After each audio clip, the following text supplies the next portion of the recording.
Blog Talk Radio. Greetings. This is just doing a special short version of the cows. Wanted to speak with Mr. Neely Fuller Jr. about homosexual activity. I was able to speak with him privately last week, and he shared some really interesting thoughts, and I wanted him to share that with you all briefly. I didn't want to take up too much of his time. Mr. Fuller, when I spoke with you, you said that white people tend to think of non-white people as boys and girls, and you tied that into how that relates to homosexual behavior. Could you share that with our audience so they can get a really clear picture of what you're saying? Well, there's a system of white supremacy in place, which just means just mistreatment and domination and use of people in a royalist manner based on color. That's basically what it is. That's what racism is. It's just a variation of the of royalism, but it's based on color rather than on other things like lineage and who your father was and what your name was. 1,000 years ago, and certain sets of traditions, et cetera, et cetera, et cetera. So that's what basically racism is, and it's turned out to be the most powerful form of royalism in the known universe now, in the form of what we call racism and or white supremacy. Now, in any structure that's dominant, you have to dominate the people in all areas of activity. If you don't dominate them in all areas of activity, then other areas of activity will slip away from the domination factor. And you have 9 areas, according to what I have written, that would just about cover most things. I think that's adequate enough. Economics, education, entertainment, labor, law, politics, religion, sex, and war. Now, I call sex the 8th area of activity in alphabetical order of the other areas of activity. So that just comes up as number 8. But sex is the most powerful motivating force among people, next to the system of white supremacy itself. Because whatever the dominant system is, that's what people react to on the planet. So the dominant system at this particular time in history, and has been as far back as anybody can remember who's breathing now, the dominant system. That's mistreatment of people based on color, domination of people based on color. So the sexual aspect is the second most powerful motivating force rather than the first under this system, since the racist factor is the dominant motivating force among people, and sexual motivations are the second. Now, the racists apparently, according to the evidence, have studied how people who are subject to them are motivated sexually. Now, if a male is a boy, which you are a boy, you're a little boy when you're born and whatnot, and then you get to be a bigger boy and whatnot, and at a certain point you reach what they call a certain degree of maturity, which is decided according to the social system that you have at hand. You're now entering the threshold of what they call manhood. So you go from boys to men. Females go from girls to women, and that's the normal process in most societies. So what the racists did was look at that and said, well, you when you have a system of racism, you only have one man and one woman category, and that would be the masters themselves. You can't have your victims of the system growing into manhood and womanhood. So if they start trying to be men, if they go from boys to men, now you have a problem. You have a bigger problem than you had before. When they were boys, they were completely dependent on you. They understood that they'll do your bidding, and they're easier to control. Same way with the girls who are trying to be women. But when they start thinking that they are men, you're not going to have but one man in the house of white supremacy, and he's got to be white. And you're not going to have but one woman, and she has to be white. So now it defies logic that you would allow them to go from boys to men. So if you're not going to allow them to go from boys to men, what will you allow them to do? Because they are constantly growing, they are constantly getting smarter, and they have a natural tendency to want to break away from boyhood and to become men. So what you do is divert them away from wanting to become men and have, if it's a male, have him go from boyhood to femalehood. In other words, he changes his gender altogether, at least in his mind. Then he's easier to control. Then you do the same thing with the female. Take the black female, and rather than allow her to go the normal progression of things, steer her in the direction away from becoming a woman and in the direction of becoming a male. In other words, she will switch genders in her mind. Now, her body didn't switch genders, but we can probably do some things that give her the illusion that her body can be made to switch genders too. Now, when you do that, what you have is confusion. You have added confusion. And one of the best ways to control people for a long period of time, particularly if you confuse them sexually, is through confusing them sexually, so that you have a male thinking he's a female or wanting to be a female, even if he's struggling and trying and whatnot and trying to do everything that a female does, but he doesn't have the physical equipment. But he's got it in his mind anyway. He's just determined that he's going to act like one and be one and do the things that females do, and look at males like a female looks at males normally. And then over in the female column, have the female do the same thing.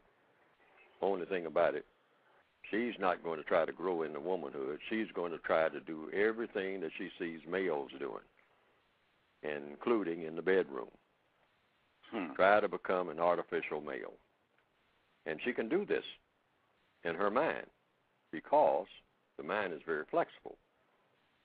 A person can actually think that they are a bird if they want to. But before they try to fly or jump off a building, it's best that they get their equipment for doing so.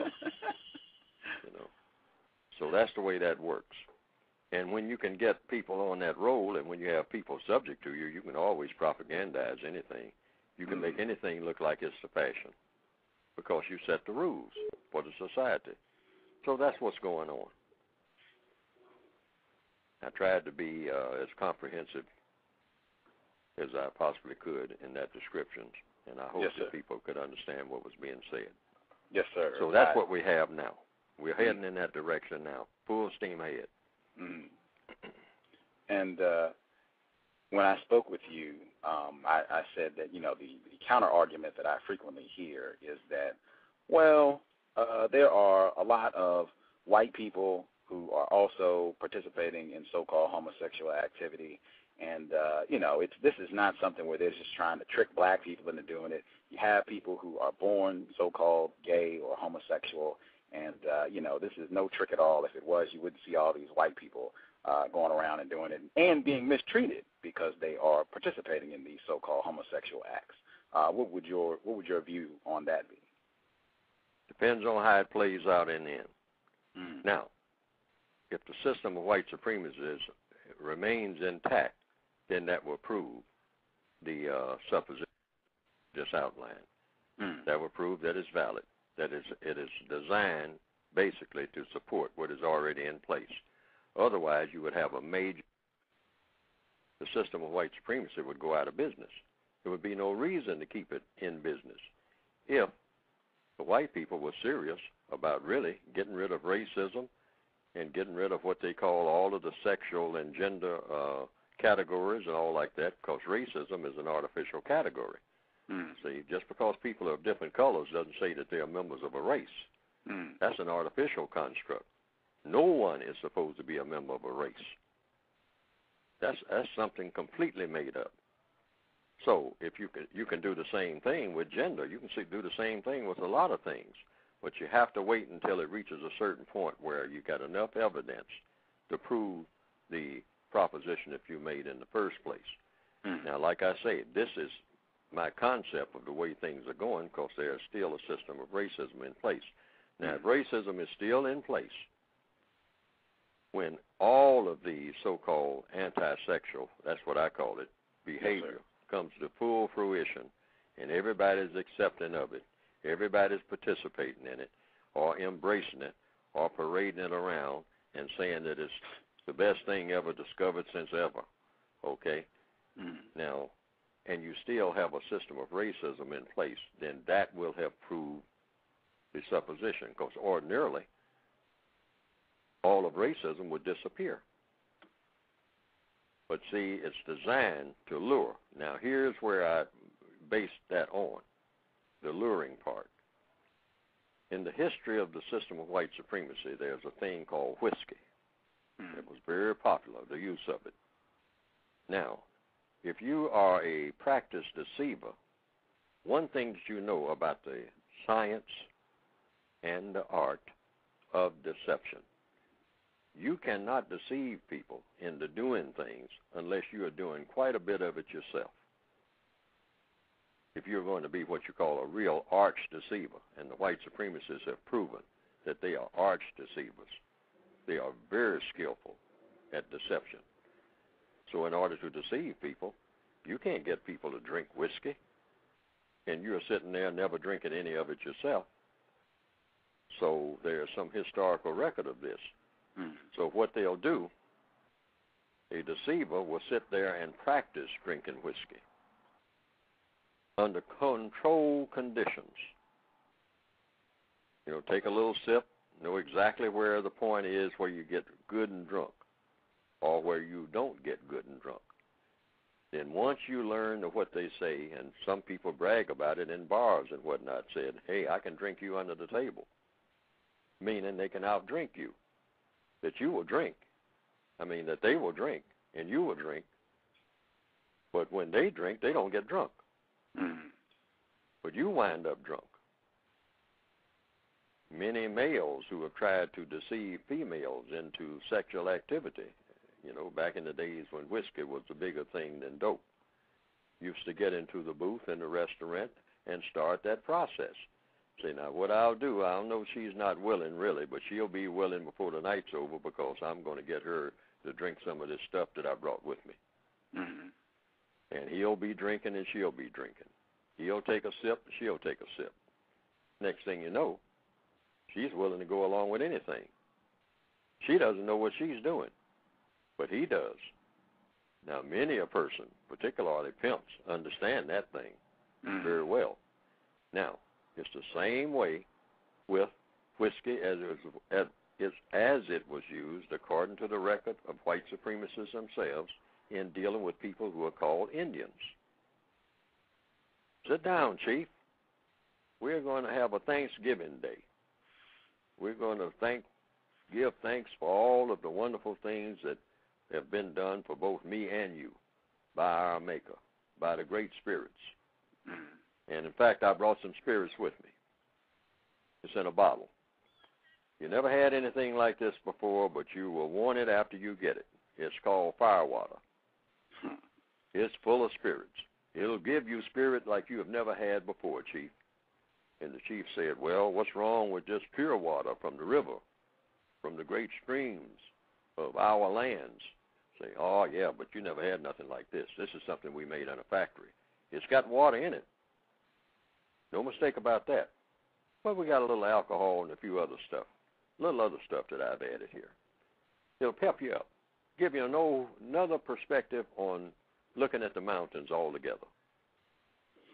Might be good stuff. So he gives it to the chief. And at the same time now, the chief is a little suspicious. So he's drinking right along with the chief. So that means everything must be okay. So he's drinking, I'm drinking. Next thing you know, the chief is under the table. Chief's not used to it. And then the white supremacist, while he's drunk, or when he begins to come out of the stupor, says, okay, Chief, I got some paper here I want you to sign. I'm going to give you $22 for Manhattan. Now, when the chief really gets sober, see, now he's angry. He wants to go on the warpath. but he's already signed everything away. And what was the instrument for doing it? Deception through an act of using whiskey. Now, the whiskey, that's working all over the world, and they're starting to do it in South Africa, in Thailand, and other places and whatnot, is sex and anti-sex. Oh, you don't need to be a female all the time. After all, females have to go through a lot of agony. Wouldn't you like to be like your brother?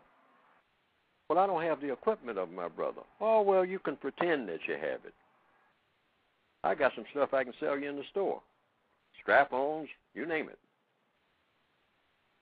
And you just get it in your head that you should be a male. Because males can get things done. They got privileges that females don't have. And you say, well, I don't particularly, the lady says, I don't particularly want to be a male and all like that. Well, it's something, have you tried it? You don't know it. Don't knock it if you ain't tried it. And knowing black people, particularly in this area of the world, we like anything that looks like it's bordering on something new because we're so tired of everything that ain't new. And they won't know we'll go for it. We'll pioneer, we'll lead the parade, which is what they try to get us to do. Now, you can't get a decent place to stay. You can't get a decent job. But if you want to lead the gay parade and you're black, they will reserve a spot for you. If you don't believe it, try it. That's what I mean by evidence of what I'm talking about. The record shows this. And they start with who? The youngest. Okay. Always work with them in the choir and churches and whatnot. And they do it through the most intelligent of black people. They don't start with the fellow sitting there with the wine bottle in front of the liquor store who's 40 years old. Because he's a black male. That's why he's drinking. He's been disallowed to ever be a man, and he knows he'll never be one. He'll always be a boy. And that is tearing him up inside. That's why he left his wife, left his children, and all like that. I mean, he gave up on everything and started drinking. That's why he's sitting on the curb out there. Because he's still struggling to be a man, and he will fight people right there in that parking lot about his manhood. So you can't hardly get to him, even when he's drunk. You say, oh, man, get away from me. Don't be feeling on me. I got this big-hip woman out here, this big-leg woman out here, if I want to do something like that, that's who I'm going to get with. I don't want you. Get your old rough, dirty hands off of me, Man, I like women, I'm a man, I'm a man. Look at me. I'm a man, I don't want no man. Even when I was in the joint, I didn't want one. See, that's the way he'll talk. He's 40 years old, okay? But what do? They go around and get the teachers and the guys who are going into the ministry, and that's where they spread that gospel among black intellectuals. Because the street dude, see, he's still struggling. I mean, he ain't going to never make it because you can't be a man under the system of white supremacy. You got to remain a boy or turn into a female. By turning into a female, I mean having the kind of ideas about the opposite sex that a female has, but you're a male. But you got the same idea about a male as your sister has. You're trying to outdo her. You're trying to take your sister's boyfriend. That's the way the white supremacists want it. My co-host, I believe is here. She is a non-white female, and she is 10 years old, but she has been studying your work, and she understands that there is a system of racism, white supremacy. I was hoping she could ask some questions as well. Are you there, Justice? Hello? Yep, we can hear you. Okay. Did you? Sorry about the misunderstanding. No did problem. you? Okay. Do you have some questions you would like to ask Mr. Fuller? Not at this moment. Okay. I will, Well, she can think about what I said. See, here again, codification is about not taking Neely Fuller's word for anything. Mm-hmm. In fact, you're not supposed to. You're supposed to just walk around and take a look. So you just don't jump into things. Just walk around and take a look and see if it doesn't start adding up. Because that's what I do. I don't jump to a conclusion and then go around trying to bombard people with the conclusion I jump to. Mm-hmm. I just go around and see if there's evidence of what I think might be happening. Mm-hmm. In fact, I challenge, you might say, if you want to use that term, I say question, and it's not a challenge. If I have a concept, I'll go around and question the concept that I have before I even reveal it. And see, well, something is going on. Now, why is this happening? Why here? Why now? How come it wasn't happening, 60 years ago? Mm-hmm. Why is it happening now? And why is it happening involving black people on this scale? Mm-hmm. See what I mean? And I'm saying now, someone must have thought it up, or it wouldn't be happening, because it's something that's happening between people. Mm-hmm. And anything that black people do, the white supremacists always have something to do with it. Mm-hmm. Otherwise, it's not going to be happening in the first place. If it's something that's bad for their business, they will cut it off. They'll put a stop to it. But if it's something that they think is good for their business, they'll not only let it roll, they will support it. Mm-hmm. Now, I've heard white supremacists argue about white people engaging in what we call homosexuality or gayism or lesbianism and whatnot. And that's another thing, even the terms don't add up. Because I've even asked the questions, which is what you do in any kind of research. Why are gay people called gay? Nobody answers that. Is it named after a person, Mr., Frank Joshua J. Gay or what, who started it, or who promoted it, who had an organization by that name and it was named after him? I can see that. But it's just, all of a sudden, gay. What does that mean? And then you say gays and lesbians. Then you add another one, transgender. Gays, it started off just being gays, then lesbians, then transgender. So one legitimate question is, where is the cutoff point? See what I mean? And another thing, is a lesbian gay? Why do you say gays and lesbians? I mean, these are just questions, logical questions. Right. If you got a big sign out and you're carrying it around and telling everybody to join in and support it and contribute some money to it and all like that, people should know what they're contributing money to. Mm-hmm. And another thing, where is the payoff? Now, if it's an improvement over what we call traditional sex, because they call it alternative, that's another term. This is a alternative, meaning something that's different from the usual or something that's a variation of the basic. Well, then you ask several questions there. Well, is there anything incorrect about the basic? And a person might say no, but this is an alternative, of course, for people who just got tired of the basics, want to do something different. What's wrong with variety? What's wrong with diversity, diverting from one thing to another? Well, maybe nothing, but let's examine it. Examine it for what? To see if it is an improvement over what you already had. And if so, justify it by showing, by example, where's the improvement, which one of these, see, when you start talking about homosexuality or lesbianism, these are not just abstract words. These are talking about you have to do certain things to qualify. So what are these things that you do? And which one of them is an improvement over what has been done? That's just like a person might come around and say, well, hey, I used to kind of be attracted to people, you know. I've had several wives and all like that. Even had a little incest, I mean, every now and then. I mean, you know. And but I finally came to the conclusion that people ain't where it's at all. I'm in the bear.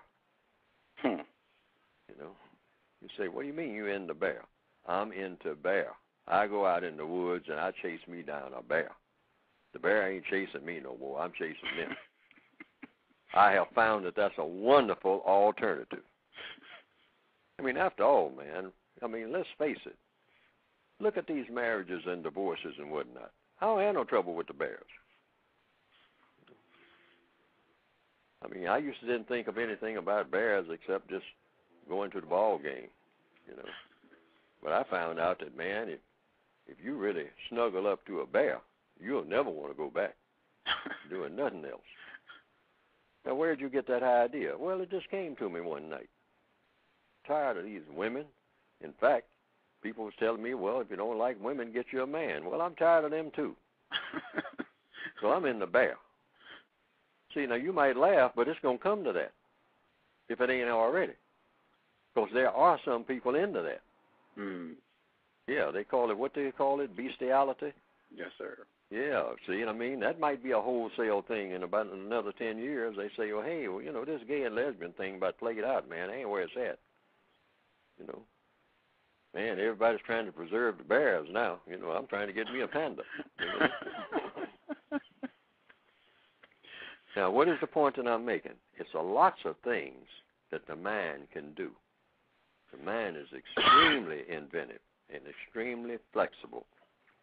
But the basic question is this type of activity an improvement, and if so, why? Otherwise, why are you coming around asking black people who don't even have a roof over their head that this is what they should be pushing now? They don't even have a decent school or a decent job. But now you want them to join the gay rights movement, and that should be their priority. We should drop everything else and make that a priority. I don't see the justification at all. They have some white people who came around years ago and started calling it the rainbow. You know, kind of, you might excuse the pun, tailgating Jesse Jackson's rainbow push for civil rights. And then they got to saying, well, what is this all about? And when the question was asked, they answered by saying, well, it's another division of civil rights. Yeah. It's all the same thing. Discriminating against gays is the same as discriminating against blacks. And a lot of black people say, wait a minute, it may sound like the same thing, but it ain't the same thing. But they were able to shout all of that down. It is the same thing. Why is it the same thing? Because I said so. White supremacy in action again. Always, because I said so. See, but, you know, but that don't, you know, it sounds like it could be right, but it's something that still don't add up. It ain't the same thing. It is the same thing. Trust me. No different. Discrimination is discrimination, which is another word that people should pay attention to. Everybody discriminates every day. You discriminate when you decide to ride the bicycle to work rather than catch the bus. And does that say that you are discriminating against the bus riders? You know? So that word discrimination, I don't even use it because everybody discriminates. It just means choosing.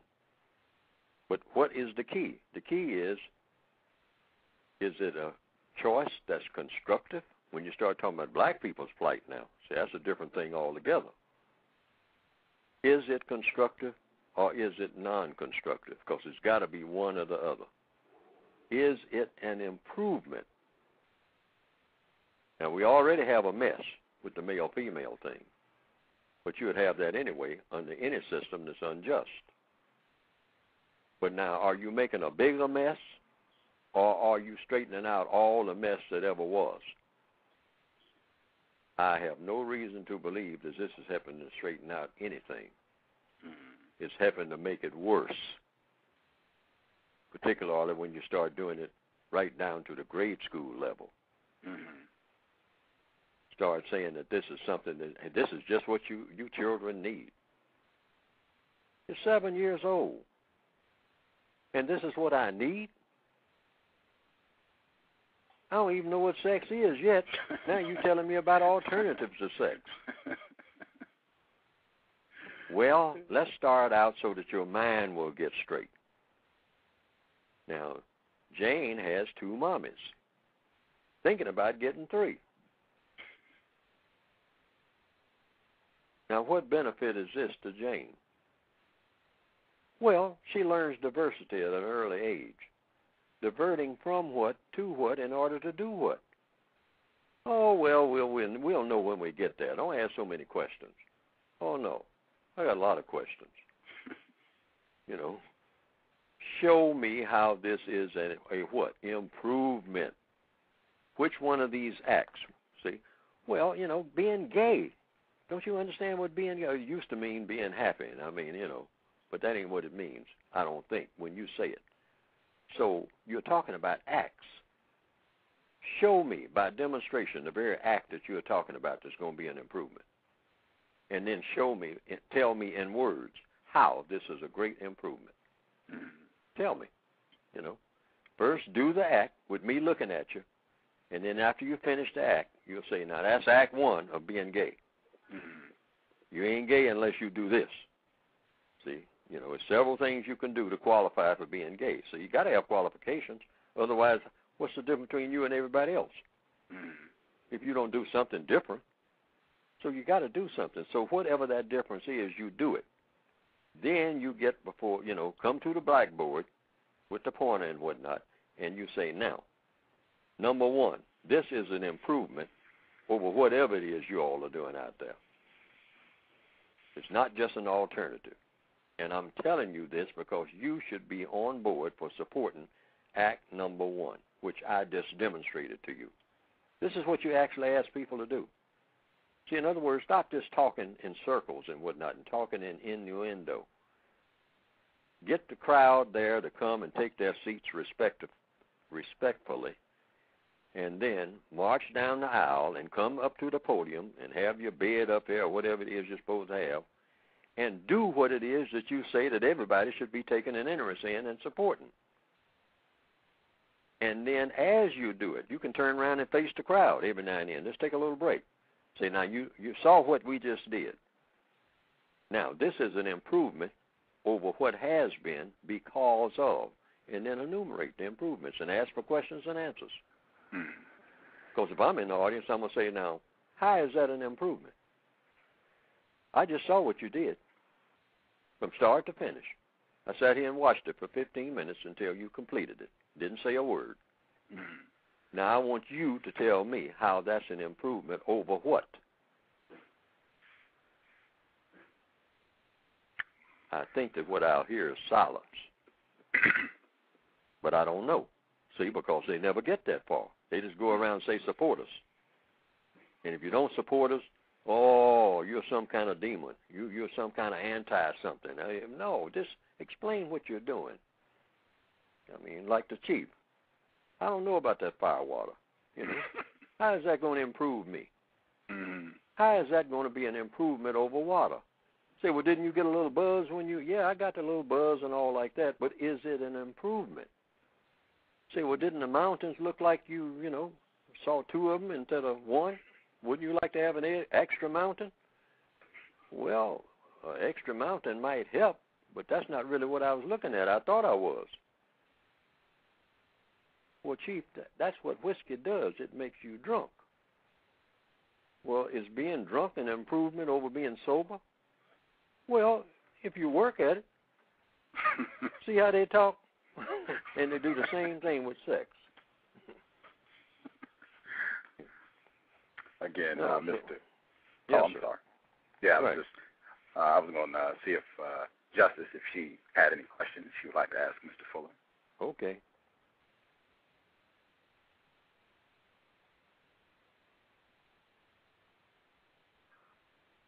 Justice, are you there?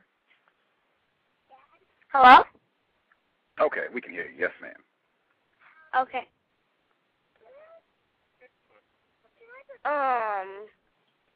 I don't have any questions right now. Oh, okay. Well, that's why I'm saying, see, if they don't have any questions, there's no problem there. All I want them to do, I have said what I had to say. I just want them to think about it. After they think about it and think about it thoroughly, they may come to the conclusion that nothing that I said made sense, in which case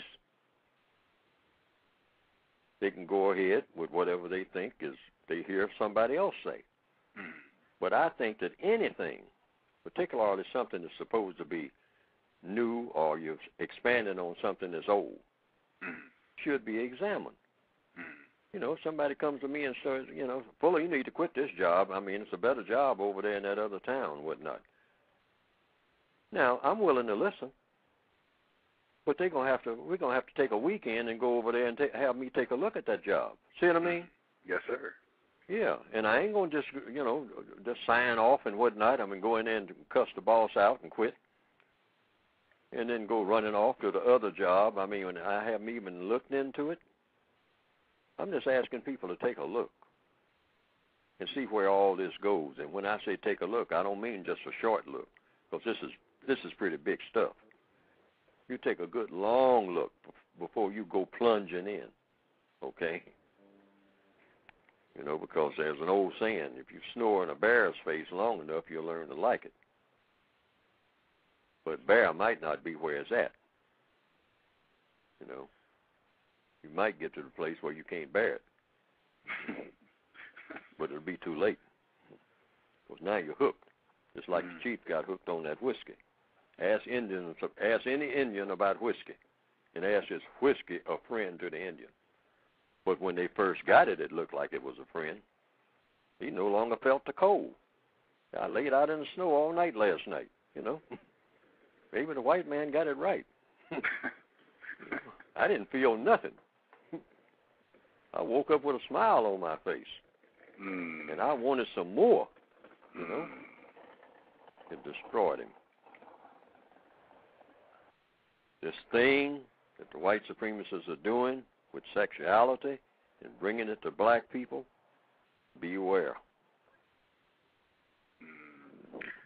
I agree wholeheartedly. I especially started paying attention to that when I was seeing so many different black so-called stars, black people who have a lot of money, are well known. Oh yeah, those are the ones you get first.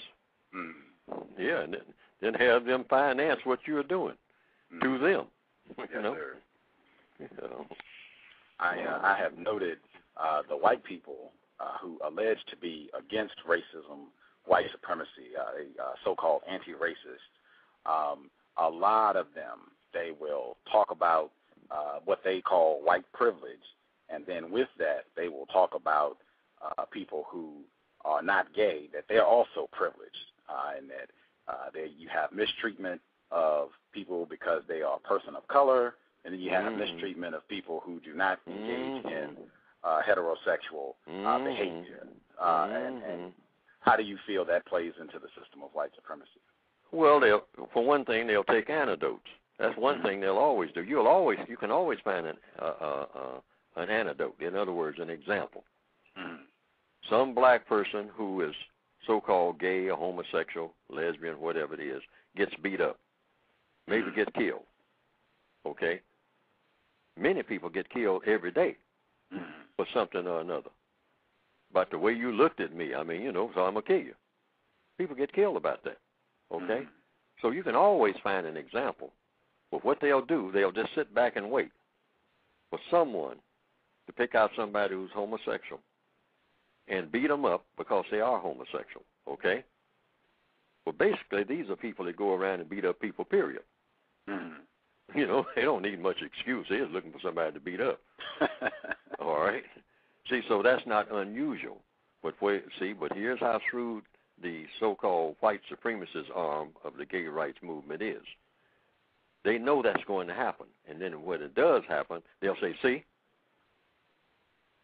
that doesn't happen all day, every day. In fact, where it comes to black people, most black people, has been my experience, coming up in the South, the black male, and I knew some of them, the white supremacists would find out that this black male is a homosexual, that's who he'd hire.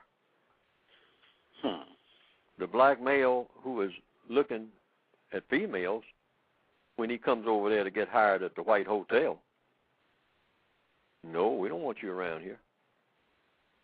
Absolutely not.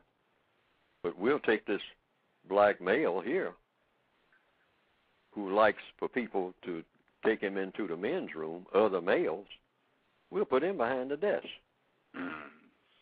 you know, and give him a promotion and everything. And other white people will come in there and say, what is that Negro doing behind that desk and whatnot? I thought this was a white hotel and whatnot. Yeah, but check him out. He's no danger. He's a plaything. He's all fun and games because he doesn't want to be a man. So you've got no threat, ever, to him. He's no problem. And I have seen that over and over again. Because I used to wonder about some guys being able to get jobs where they're not even supposed to be. The old jobs, I mean, you know, where, hey, you know, some white guys couldn't get the job. But he got a black elevator operator over in that building. Yeah, because you see, you got white men who are servicing. You know, he's giving service to. That's just another branch of the service. Okay? Now, the black guy who comes in there looking at the white women, see, I mean, hey, yeah, if he's lucky, I mean, you know, in the first place, he ain't going to get the job. And sometimes if he does, he might wind up swinging from a tree. Okay? So then that told me something.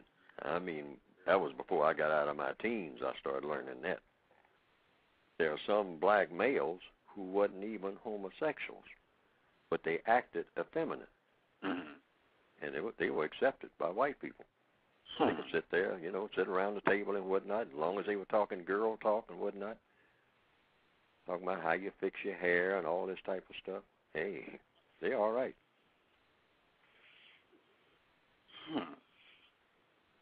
And you can notice that today. Yes, sir. Yeah. The black male in the office, I mean, who kind of tips around and you know, he might not even be a homosexual, but he has what most people would call feminine ways. You know? I mean, obvious feminine ways. Not all people who believe in homosexuality have obvious feminine ways, but some people who are not even homosexual, you know, on the surface, they have high-pitched voices. They don't have that deep voice like some black people have, all right? But they talk, you know, in a real high-pitched voice, you know, and they're always smiling and always tipping, you know, and switching. They switch more than the females, okay, when they walk. Very acceptable, you know. I just give an example. I mean, you know, he talks like, you know, have you all been to coffee? You know, stretch out that last word. Coffee? You know, coffee anyone? You know, a male who talks like that? Oh, yeah. See, white people notice him. They pay attention to him. They know he's black. Exceed black. Hey, but hey, you know, he's okay. He ain't no danger. He's a little cutesy plaything. Definitely not a man. Right. He ain't trying to be no man, so he ain't no threat to nothing. You know? He's no danger to the system of white supremacy. That's the bottom line. Back in the ancient days, what they used to do to make sure, they'd make eunuchs out of them, meaning they'd castrate them. Then they'd dress them up in a big gold suit, put a big turban on their head, and they'd stand them outside of what they call the harem, or the concubine room of whoever the ruler was. And he was the guard. See, they'd let him mingle with the girls in there all the time. I mean, he'd be the only male in there. I mean, what had been a male, but he's castrated. He got no equipment at all. But he got big, strong shoulders. He can whip anybody, you know. And his job is to keep other males from coming in there. Black as he can be. Got a big gold turban on. Big, expensive. Got plenty of bling-bling. Boy, they put bling-bling all over him. I mean, he's a walking showpiece. Got some gold shoes turned up at the end. Great big red sash around his waist. That's his full-time job, stopping people at the door. What are you doing in here? You don't have no business in here. There's naked women in here. They all belong to the king. They belong to the emperor. My job is to keep you out of here. Get on away from here. Well, I slash you with this sword, you know. But he's got no sex organs. They call them eunuchs. The palace eunuch. Now, that's actual history.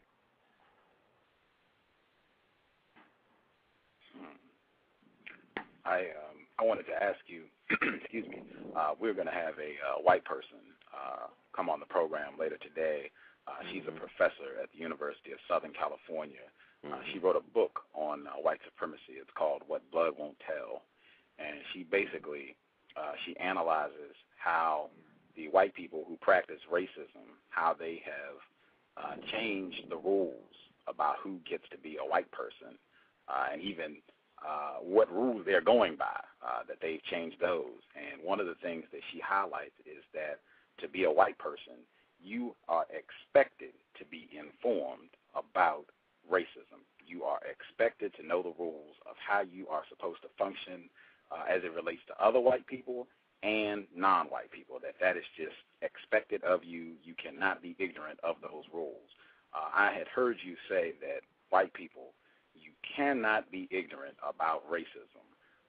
And if you are, you will get in trouble with other white people. Could you share your view on that? The average white person, by the time they're 16 years old, they know all the rules. They picked it up by osmosis, meaning just by being around people and observing and listening and whatnot, being around the dinner table and all like that when political talk is going on. You know, the little white girl, the little white boy who's sitting there, I mean, he's 6 years old, but he hears, you know, his white grandfather sitting up there talking about that blankety-blank Obama and whatnot, and all the rest of those heathen niggas are ruining, you know, the society and all like that, and on and on and on. Now, he's 6 years old. About the time he's 15, he's well-schooled, and he hadn't said a word to anybody. He's, you know, by the time he gets ready to go to school, he knows the fundamentals, and by the time he gets to about the 8th or 9th grade, he's got it just about pat. Now, every now and then he'll make some mistakes. You know, he'll choose a white buddy or something a black buddy or something like that. I mean, he'll be on the football team and all like that. But for the most part, he knows the rules. He knows where the line is. And he's not supposed to cross it, because when he does, he'll be crossing his grandfather, who's still sitting on that porch rocking back and forth. You know. Now, boy, you know better than that. It's okay. You be nice and kind to the people. Don't call them names and all like that. But after all, don't forget, you're a white man now. You got to remember that. That means something. I didn't go all the way through the wars and all like that fighting for you to wind up being like them. It's all right for you to be around them and do a little laughing and talking and all like that, but you're a different species altogether, and don't you forget it. How do you think that we got all that we got? By being like them? Look at them. Look at them. Drive through where they live. Look at the way they act. Do you think that's an improvement? You know? And so, you know, they stand there and look, and then they go out and check it out. And they say, no, you know, I'd rather, hey, there's something to being white. You get a lot of things out of being white that you won't get if you're black. For sure. Yeah, see, so they see that. I mean, they ain't blind, you know. Are you in a better position being white, or are you in a better position being black anywhere in the world? And every white person is, you know, a 30-year-old white person, they don't know that. I mean, you know, even if they are blind, they know that much. I mean, a blind white person. Doesn't even know what a black person looks like. If somebody's told him he's white, he knows what that means. That's a much better position. Mm-hmm. You know, because he's listening. He got ears. For sure. Yeah.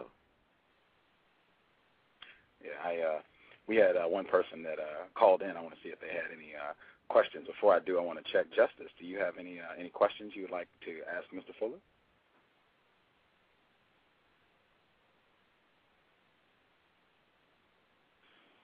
Are you there, Justice? We didn't lose her. If you're there, you Hello? Putting everybody to sleep. Hello? I don't think so. They're listening in the chat. We can hear you, Justice. Go ahead if you have a question that you would like to ask. Yes.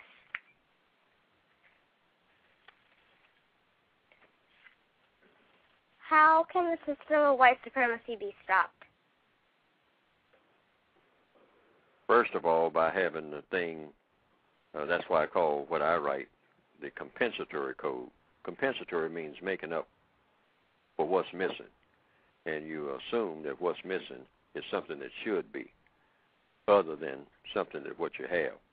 What you have is a system of racism. Now, what's the best system for replacing the system of racism? Well, you look at what racism does. It's a form of injustice.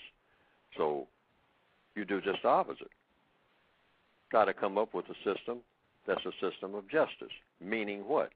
Guaranteeing that no person is mistreated and guaranteeing that the person that needs help the most gets the most constructive help. It's a very simple, fundamental thing, and that's all you have to remember. And then everything that you do, each and every day, wherever you are, you try to do the best you can to fulfill those guarantees. The person who is being mistreated doesn't get mistreated. If you see it, you speak up. First of all, by asking a question. Is this person being mistreated? And if so, how? Because it appears that the person is being mistreated. And if not, why not? You know, because you're looking at what's happening. And you just raise a question to the people who are around, who are causing what you perceive to be the mistreatment. And in order to minimize conflict and get into a big fight with them, you just say, is this the way a person is supposed to be treated? And then let them answer. Is this what I'm looking at? Is this the way that a person is supposed to be treated? And let the person who you perceive to be doing the mistreatment answer. And if the person says yes, then you say, why? If this is the way a person is supposed to be treated, why? What's the reason? And last but not least, is this the way you want to be treated? The way that you are treating this person right now, do you want to be treated this way? Do you want everybody in this room to start treating you the same way? And everybody in every other room, everywhere you go, for the rest of your life? See what I mean? Hold the phone a minute. Yes, sir. It's just a spontaneous episode of Context of White Supremacy. I had the ability to contact Mr. Fuller and decided to do so. Justice was able to join in. This is, I guess, the warm-up for our show at 7 p.m. today, 7 p.m. Pacific, 10 p.m. Eastern.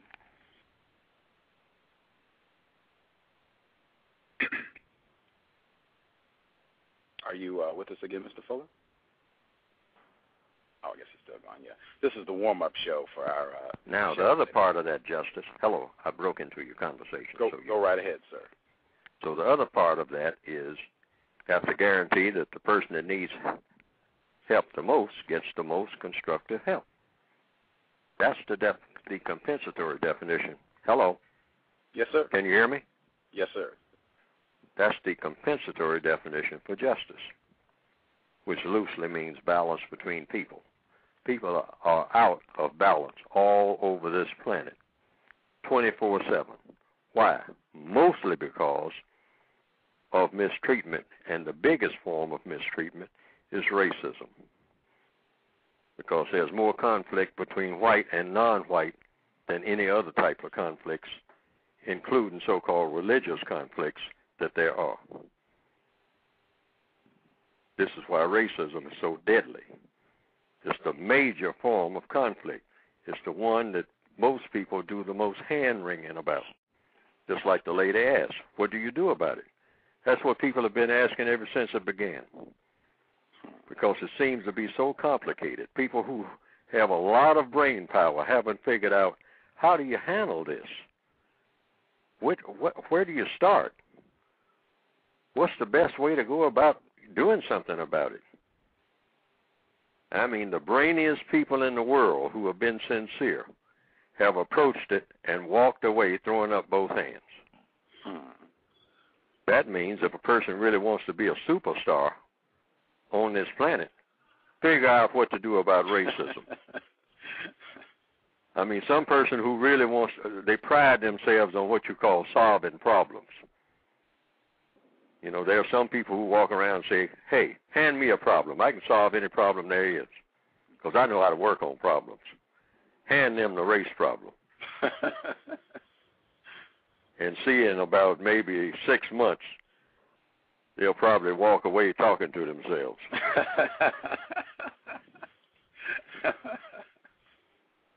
Now, these are people who are rocket scientists, all right? They think that they can figure out anything.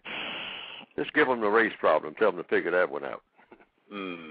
Yeah. Right on. You have some other questions you would like to ask Justice? All right.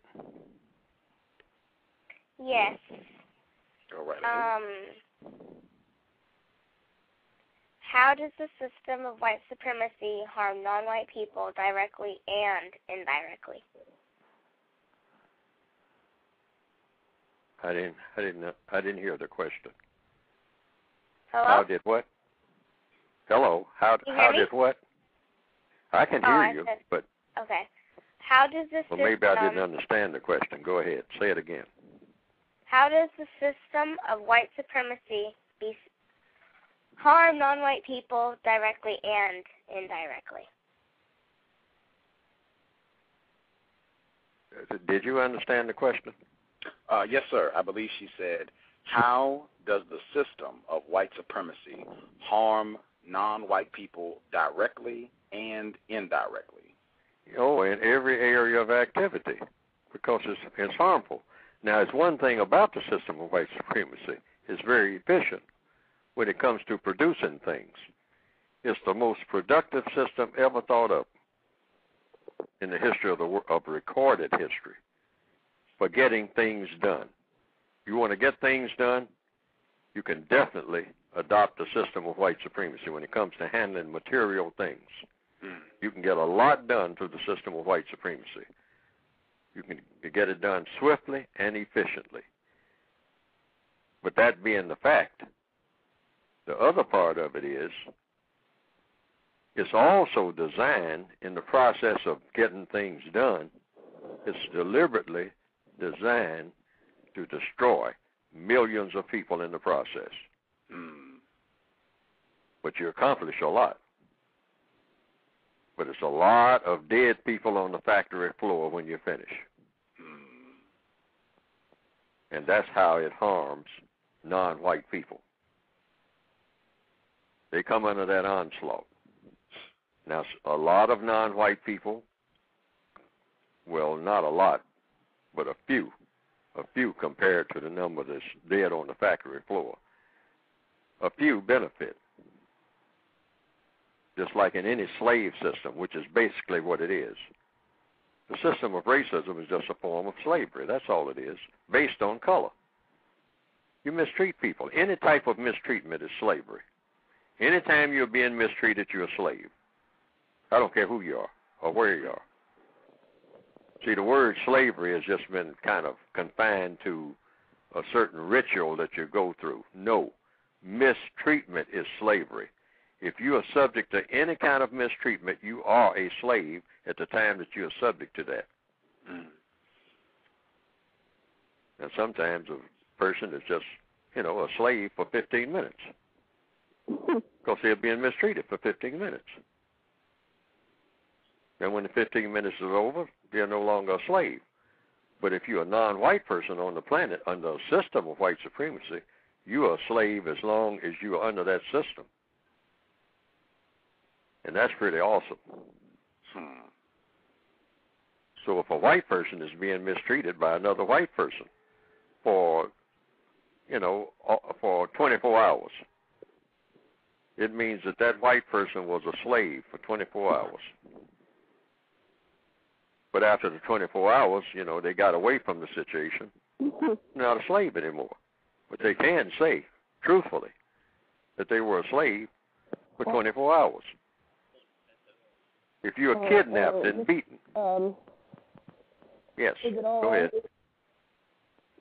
I want to see the next time, okay? Justice, did you have a question? I want to see the grade next time, for real. And they're going to be all right? I think that's the person that called in. All right, don't knock on the door anymore. Yeah, go ahead. Yeah, that was the person that called in. Sorry about that. If you can continue with your response. Sorry about that, Mr. Fuller. Yes, no problem. But I'm trying to, give examples and all like that, because in counter-racist codification, everything should be very clear for a very logical reason. Racist, if you're going to have a system of racism, one thing you have to do is not make things clear. You have to be confusing. You have to use confusing terms. You have to say one thing and do another. You have to be deceptive. Otherwise, you can't maintain the system except by brute force. And brute force has been proven on an ongoing basis with no break. Just simply doesn't work. The system will break down somewhere along the line. So if you want a smooth running system of mistreatment of any kind, you have to be a very deceitful person. Deception works on a long-term basis, because then you're not always arguing and fighting with people. They're on automatic. People who are deceived will be on automatic. They'll think that they're doing what they should be doing and going about doing it the way that it should be done because they're deceived, so they'll do it on their own. You don't have to watch them or beat them with a whip. You don't have to go looking for them to check on them. They'll just be on automatic because you have now, through deception, made them into robots. You don't have to watch a robot once it's been trained. It's like a dog. See, if you haven't trained your dog, you got to stay right there with that dog. Otherwise, the dog will break loose and this might do anything. But if you train the dog, now you can go to sleep because the dog will know exactly what to do. Go sit by the door and stay there until you tell it to move. It's the same way when you subject a person to slavery or to racism, which is just a form of slavery because it's mistreatment. You just train them to accept the mistreatment and actually think that the mistreatment is excellent treatment. Now you got it. You got a perfect situation.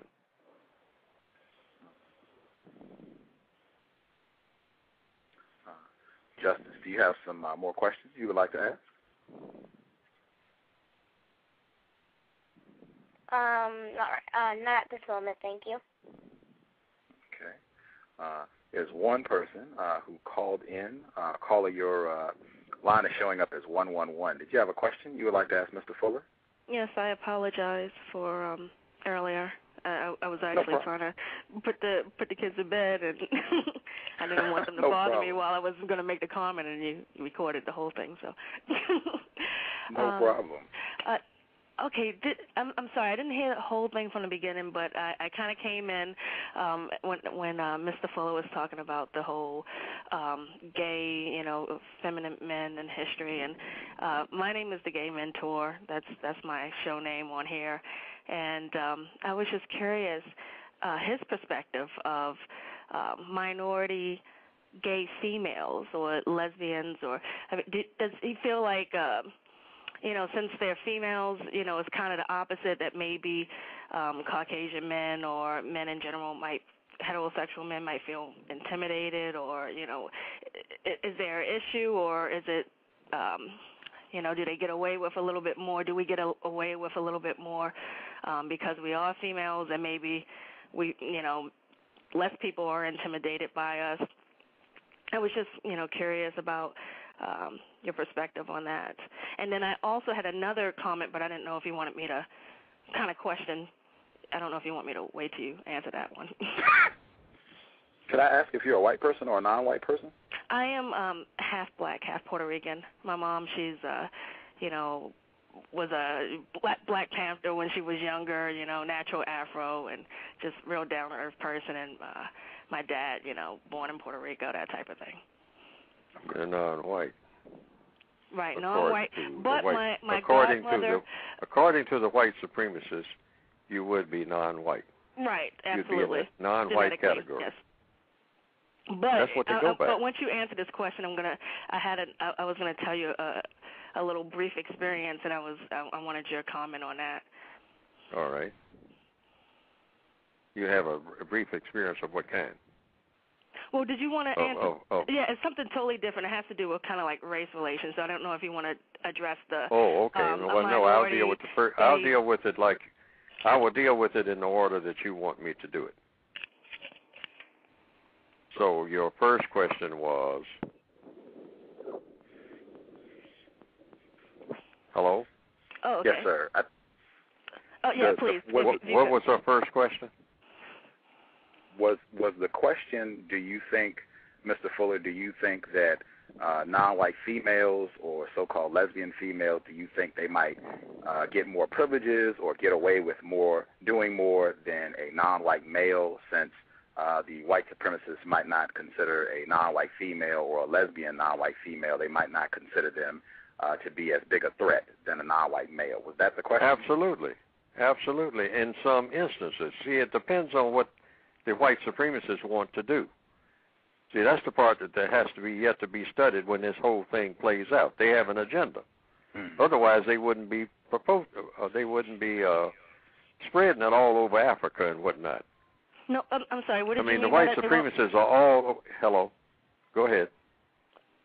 Okay, what were you talking about all over Africa? I was trying to get a perspective, like, how would you perceive my life? Would you feel like, I was, I have more privilege, like you were talking about some of the gay black men had more privilege in history than some of the other Caucasian men because they were less intimidating to the white supremacists. And I was asking, as a female, not a male, lesbian, minority, do you feel like possibly we might be the very, very bottom of the tier as far as subjected to all sorts of prejudice from all sorts of directions, from racism to, sexism to being gay and all that type of stuff? Or do you feel like we're not as intimidating as maybe some other groups?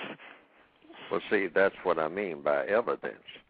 See, you won't know that, really, nor will I, until you actually experience pressure from whatever source, okay?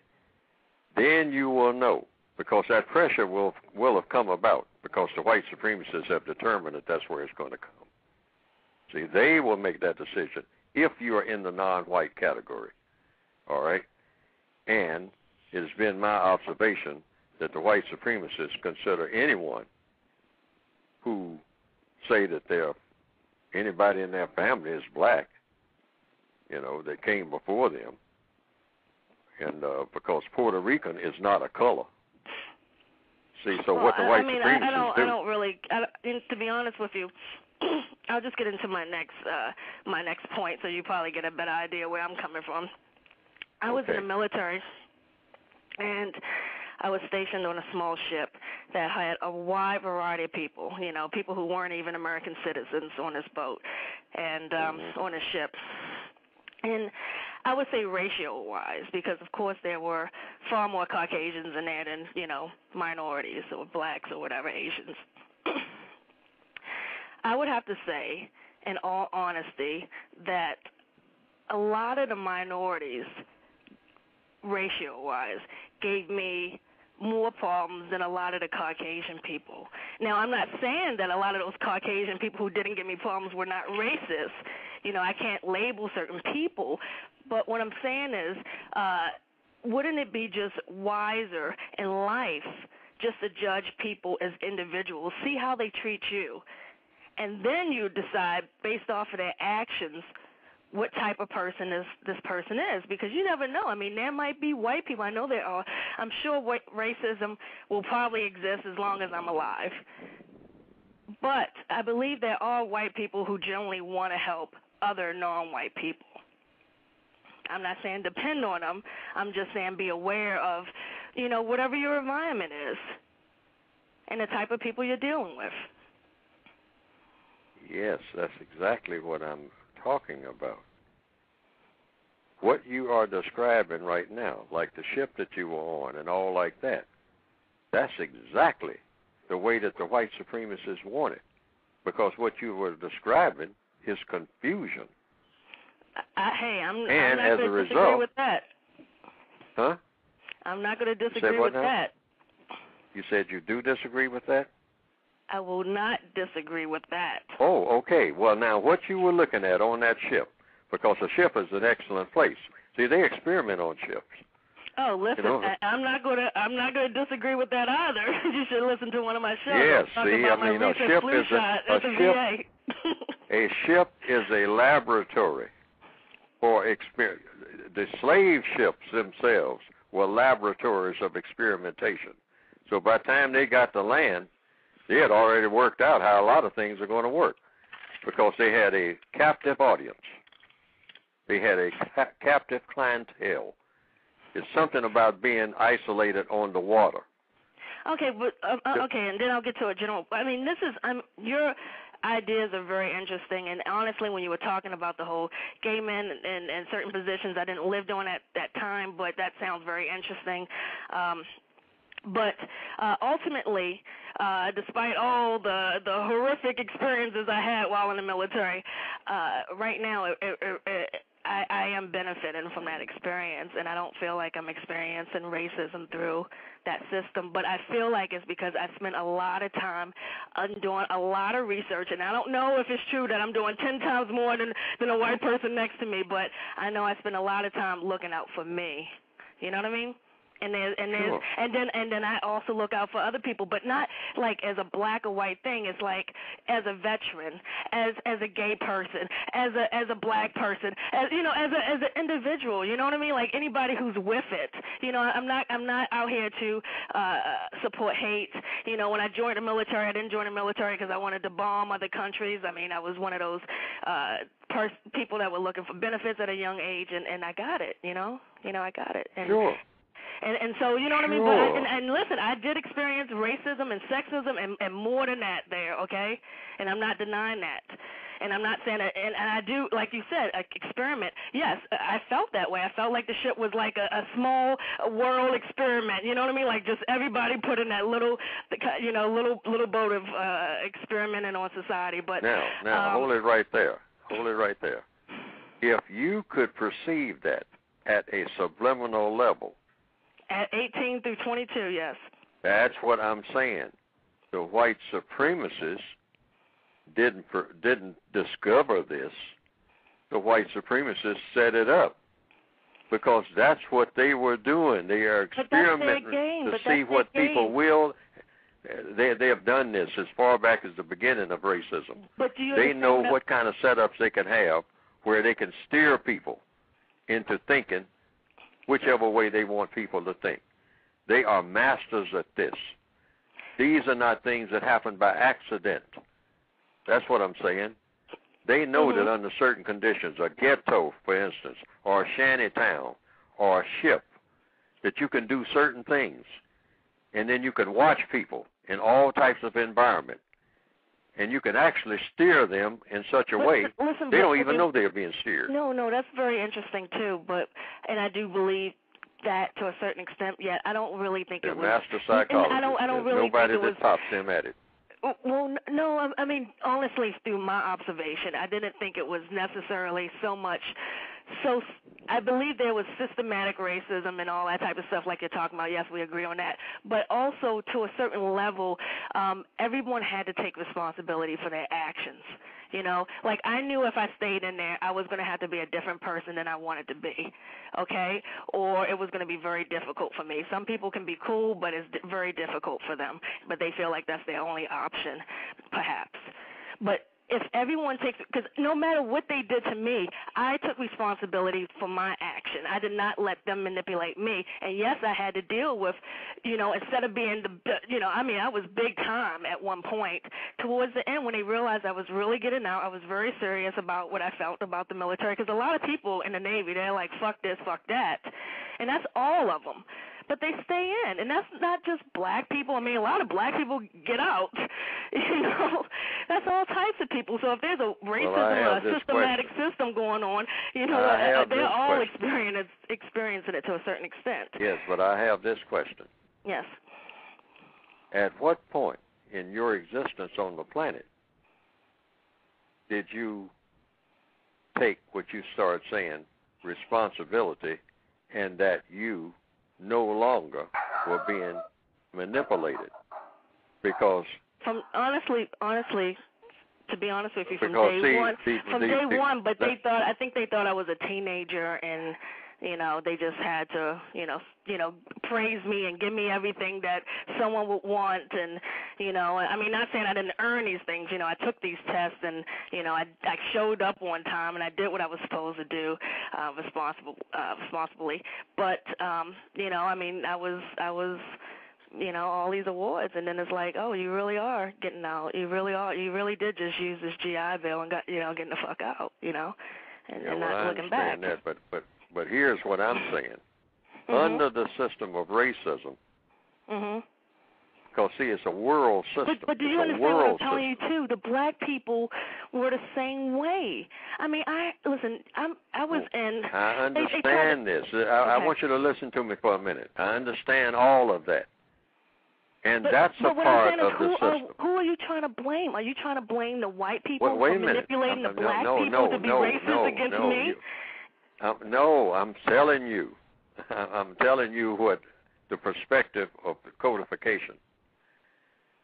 The white supremacists, like the captain of a ship. Now, you said that you were on a ship. That's one thing that I've always been taught about a ship. Whether it's the Titanic or the Forrestal, the captain is to blame for everything that happens on that ship that doesn't supposed to happen. Now, haven't you been taught that? In the Navy, I think you would definitely be taught that. Well, I didn't need to be taught that. I observed 3 different captains, and I saw how the system worked under different commands. I mean, you know, in the old days, they used that I can observe that myself. I don't need someone to tell me. Okay, well, I'm just saying this. Okay, now. Here's what. Just bear with me for a minute. The entire planet is a ship. And the people who believe in the practice of white supremacy are running the entire ship. Now, that's the premise. Now, that's either true or false. The white people on this planet, not all, but just the white people who believe in white supremacy, they run the planet, period, of all of the business of the people who are classified as non-white. And those people conduct themselves the way that the people who run the planet wanted them conducted. If I board a ship and all the sailors are drunk, I don't bother with the sailors. Anybody who has ever inspected a ship will tell you this. They don't run up and down the deck trying to collar every sailor on that Forrestal, on that aircraft carrier, and barking at them. No. When they're inspecting that vessel and they find the sailors drunk on that vessel, they go straight to the captain's cabin. Now, the captain of the ship that we call the planet is run by people who believe in and who practice white supremacy. That's the concept. So if you're going to blame someone for anybody, because see, I'm not blaming anyone. That's the what I don't understand what the people on the planet are all messed up. No, okay, no, wait a minute, let me finish. This is my whole thing. This is my thing. Okay. Mr. All Fuller, right. Mr. Fuller, you, just you Yes, as an ma'am. individual, you. Are you happy in your life? Absolutely not. Okay, and see, that's the difference. That's the difference, sir. I am, as some people in this chat room describe me, and I'm sure these people are black. I know they are, and very, not politically correct terms describing my ethnicity, which is unfortunate, and this just proves my point right here. And they think I'm lost, but they're proving my point right here in the chat room. But that's fine. I don't care what you want to call it. Okay. Oh, you're not supposed but to if you don't have a problem. No, sir, let me just finish my point. My point is that despite this racism that exists in society, I'm saying I am happy in my life. And I don't I socialize with anyone. I don't care what race you are, because I know there are good white people. I know there are good black people. I know there are bad people of all different races. And I've always been like that. And it was way before the military. But you say that, well, wait a minute, you say something else, though. You say that you're a female and that you're gay, correct? Yes, I am. Now, which should be another shot against me, right? I should be angry. No. Right? I should be like, oh, my God, I can't have these benefits. And I'm not that way. According to the code, that means that the white supremacists have done their job. All right. Hey, their job works for me. Well, thank you, white supremacists. Yes, that's the very point. And you say that you're. Wait a minute, hold it. And you say that you're happy. I am, and that's the truth. I'm happy. Absolutely, and that fits the old-fashioned description of gay. Now. There you go. Hey, check out my homepage. Yeah, you're gay and you're happy. Wait a minute. Now, let's look at it. That's the very point. The first part of the discussion this evening was just about the effect that the white supremacists want to have on what they consider to be non-white people. And that was my premise in the beginning. Okay, now, I missed the beginning. It's nothing better. It's nothing better than a happy person that the white supremacists have manipulated into being happy. Why does it have to be white supremacists? Why can't it just be fighting for what you believe in? Why does it have to always be race when I'm saying individuals? Well, in other words, is Clarence Thomas, am I supposed to relate to him or something? Wait a minute, say that again. Am I supposed to be able to relate to Clarence Thomas? You want me to repeat myself? Ask the question so that I'll know what the question is. Am I supposed to be able to relate to Clarence Thomas? Relate to him how? You're supposed to be able to relate. Well, people. I mean, if you're listening to what I'm saying in a row, I'm saying, am I supposed to automatically assume that I am to get along or be able to relate to every black person, or assume that every black person is for my best interest? Or should I assume that a black person over a white person is in my best interest just because that person is black? That's what I mean by asking one question at a time and answering that question. Okay. In answer to the first question, no, under this system, the way it's set up, you're not supposed to be able to relate to anybody in a constructive fashion, except the white supremacists when they want you to do it. Okay? So you got to think about what is their objective, because whether anyone realizes it or not, which shows how good they are, they want to have absolute control without the person knowing that they are being controlled. That's the perfect situation, so that the person thinks that, what I'm doing is just the things that I want to do. Do you think you're not being controlled? Let me say this. You are being controlled. Let me say this about the way the white supremacists operate, because many people think this. The Indians thought that. I'm in control. No, They're sitting up there as drunk as they can you be. think you're in control because you're making it seem like you have more control because you're able to think past the white supremacist game plan. And what I'm saying is, what makes you think you have more control or more freedom than I do? Perhaps, and I don't know for a fact, but perhaps I might have more freedoms than you do. See, but that's another thing And that that's the white a supremacists fact. do. Wait a minute. Let's And hold it this just reality, a second. not the reality somewhere on Red Planet, whatever these people are from in this chat room. Well, let me but answer on the this questions planet, as we go along. I'm not saying that you don't have anything. I'm saying what counter-racist logic says, because I'm dealing with racism. Now, I'm also saying something else, which you have said to me, and I'll just repeat it. You said you really got no problem with because you have figured out a way to be happy. I did not say I don't have more problems. I said that perhaps what my did you situation say? You said you were happy. is a little bit more. I did say I'm happy, and you said you were unhappy. I said perhaps my situation, not knowing you personally, but knowing my situation, perhaps I have more freedoms. And I don't want to get into the details because I will assume that you understand what I mean by freedoms or freedom, benefits or whatever you want to talk about, than you. No problem. But see, here's what.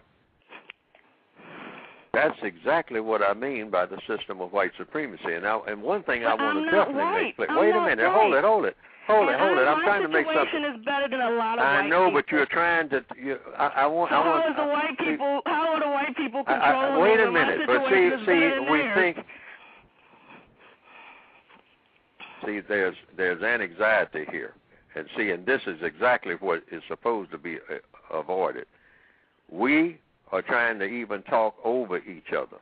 This is exactly what happens under the system of white supremacy, and neither one of us are white supremacists. That's number one. Absolutely. Because I know you're not a white supremacist if you're considered to be non-white. Absolutely. All right, because you can't be. That's you got to be white to be a white point to you as a non-white person that's telling I you know my that, but here's what. But see, and you might hold on a second, ma'am. Hold on a second, ma'am. Thank you. I have to explain something very important as to what's going on right here.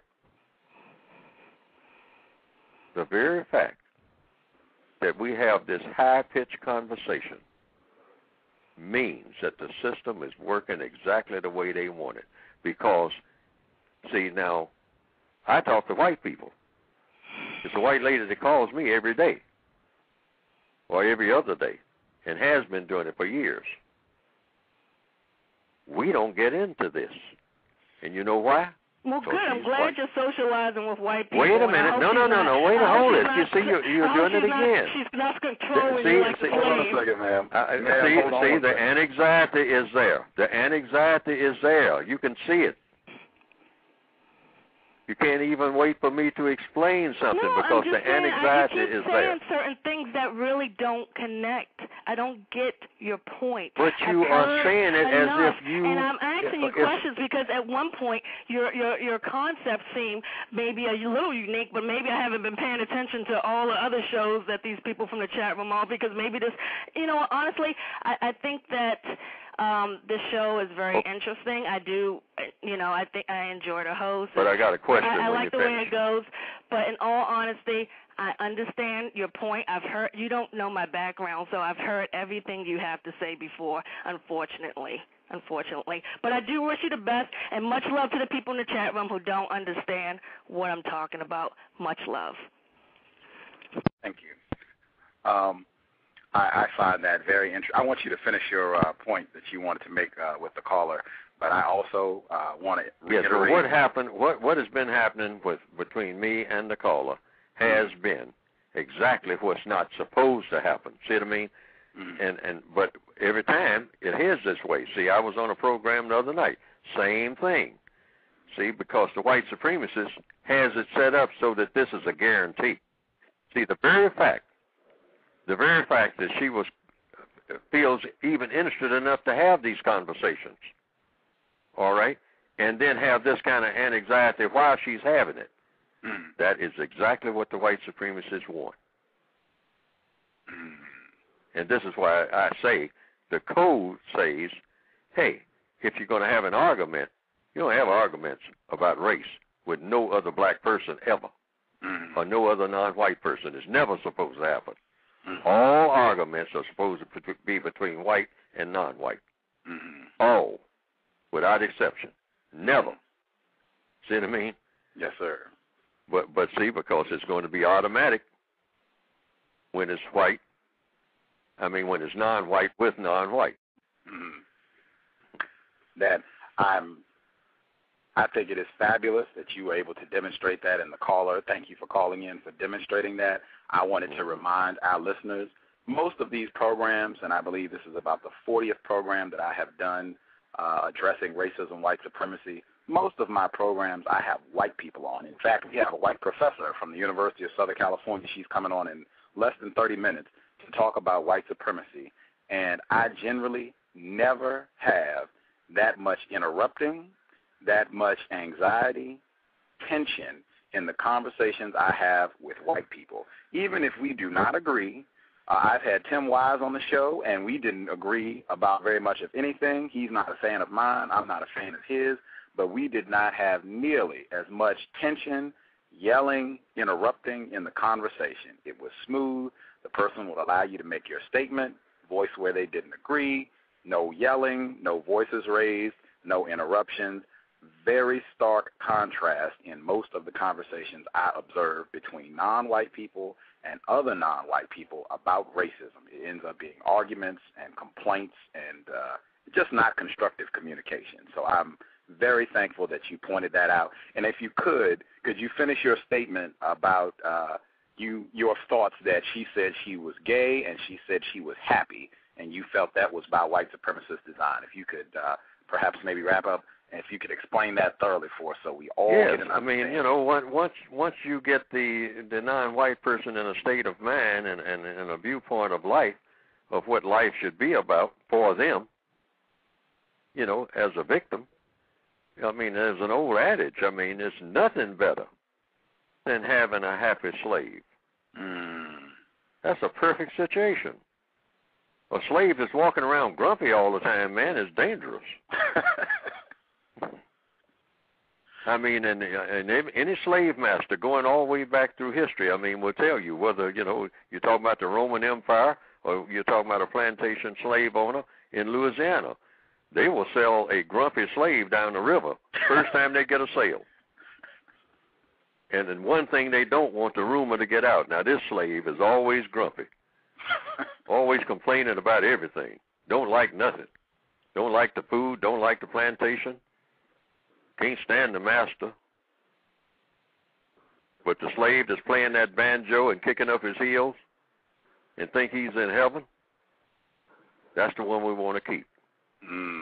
A grumpy slave might slip up behind you any dark night with an axe. Well, I assume our caller, it seemed like from what she was saying on the phone, she doesn't think white supremacy is that much of a problem. She said she was happy. I assume white supremacy. And another thing, I just want to interject this. That was very important, but she wouldn't let me get that word in.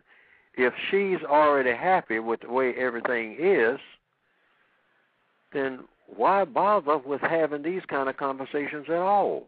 See what I mean? Yes, sir. I wrote my book only for people who say that they are victims. It says right on the cover.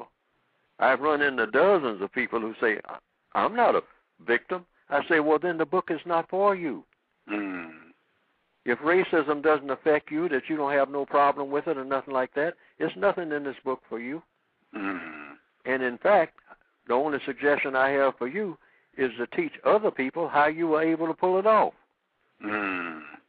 You're a black person and you've never been victimized by racism, and if you were victimized, you came up with a way of dealing with it that really worked for you. I said you should do, you know, what the code says that every person should do to find themselves in that golden position. Teach other people exactly how you did it, all the steps that you took. And I said, and you can start with me.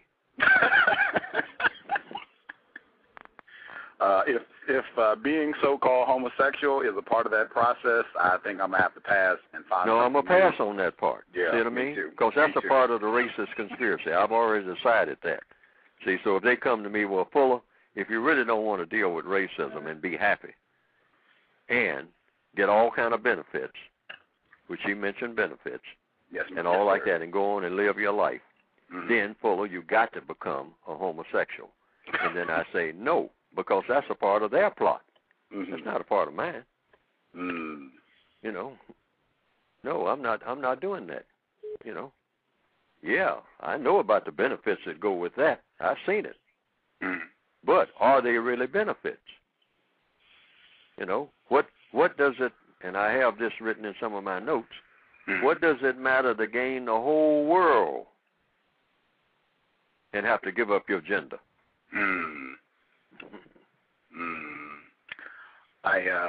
As I said, we have a suspected white supremacist. She's going to be coming on the program in about 20 minutes to talk about her book. Her name is Arela Gross. She's a professor at the University of Southern California. Could you please share with our audience how they can get a copy of your book, The United Independent Compensatory Code System Concept?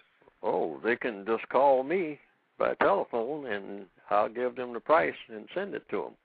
Okay. You know, price is $15. Okay. And 202-484-5461. I got about 6 copies left, and then I can have to direct them to African World Books over in Baltimore and see if they can get it from them. That's African World Books at 2217 Pennsylvania Avenue. 2217 Pennsylvania Avenue, Baltimore, Maryland. That's temporarily. Then the reason for this, I got about 6 books left myself. I'm just about run out. But I'll have more coming in after the 20th of this month. Okay. 20th of October, right. But right now, I got about 6 copies left.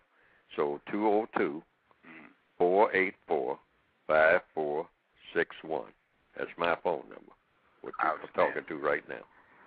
Outstanding. I also want to let people know his book is linked.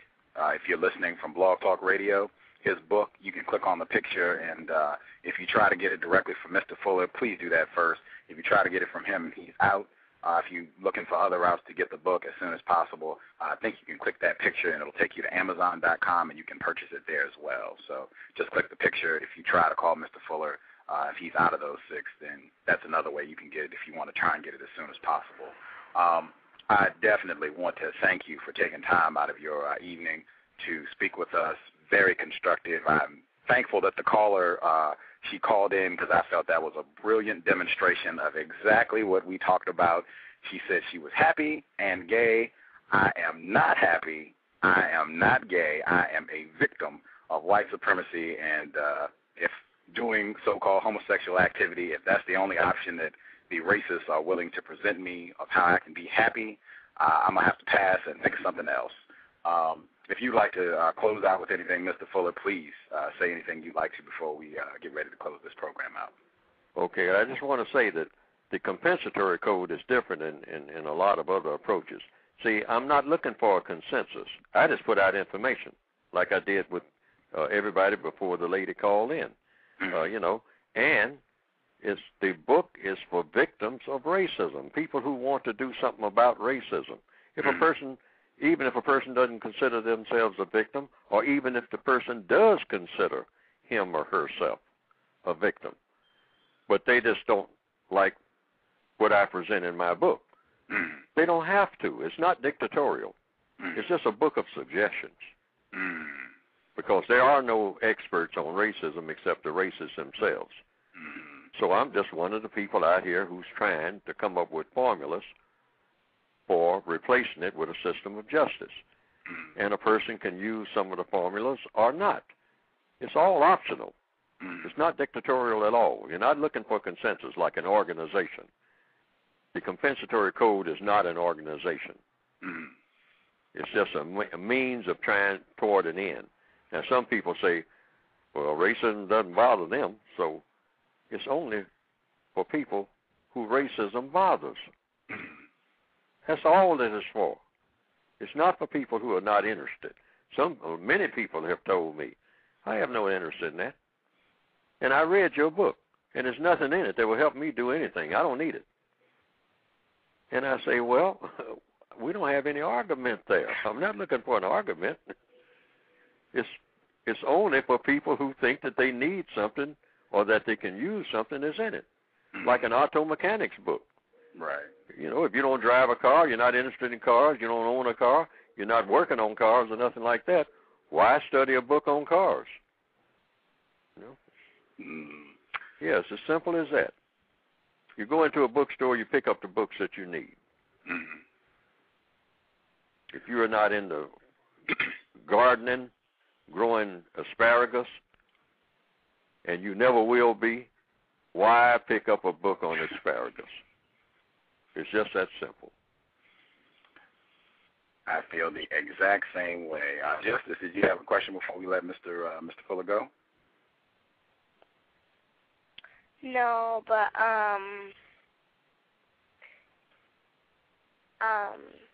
thank you very much for the information. And thank you. How old are you, if you don't mind me asking? I'm 10. You're 10? Yes. Okay. Well, that is kind of young to be seeking information of the type that I'm putting out. But it's never too young to start. And like I say, you don't have to agree with any part of anything that anybody says. In fact, I would advise you not to agree.